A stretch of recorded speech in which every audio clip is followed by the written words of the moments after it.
As images are captured into ShutterStream product photography software, they're sent into the image thumbnail gallery.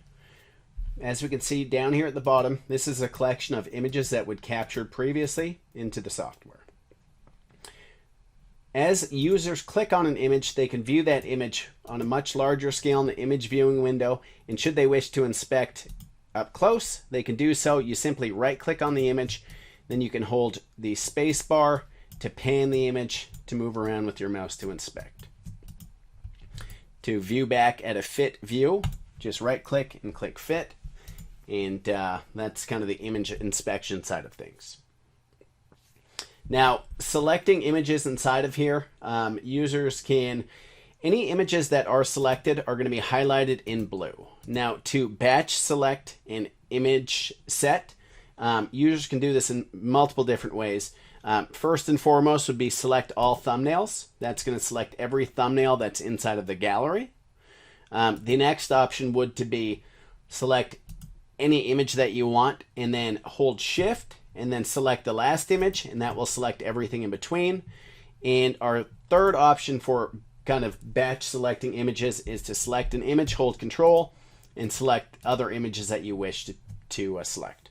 Now, any images that are highlighted with the kind of blue field around the thumbnail, when selected, for instance, a dynamic or batch save or editing tool, these are the images that will be processed. So right now, if I chose batch saving here. If I went ahead and output, it's only going to output image 1, 3, 4, and 5. As you can see, image 2 and 6 are not selected.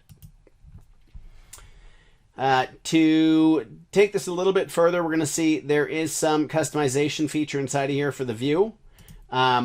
So, pardon me, let me just go back to this. If you hover your mouse just above the kind of the name, you're going to see here, users do have full control over the thumbnail gallery and the overall size of that gallery. So it's just, you hover your mouse and you're going to see the icon change to a kind of a spacer icon, adjustable icon, and users can move it up and down as required and just choose the overall size of the thumbnail gallery as required. The next thing that users can do here is create new rows. Some users might wish to create, for instance, I've shot my white shoe and I only want that to display on one row. Now I'm ready to shoot my next shoe. I'm just going to create a new row. I'm going to call this black shoe. And not many people do this, but pardon me, black shoe. You hit enter after you give it a name. That's going to create a row 2. As you can see, black shoe. Now when I go ahead and hit live view,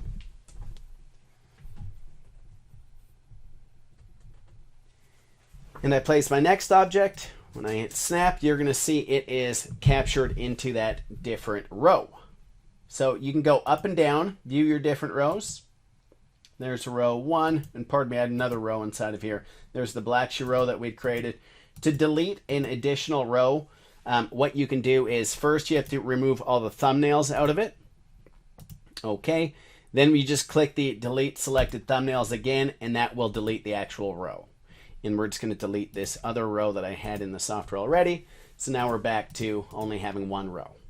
And that is pretty much it for the thumbnail gallery. If there's any questions about that, please let us know. We're here for you. Pardon me, there is some keyboard shortcuts as well, the left and the right arrow.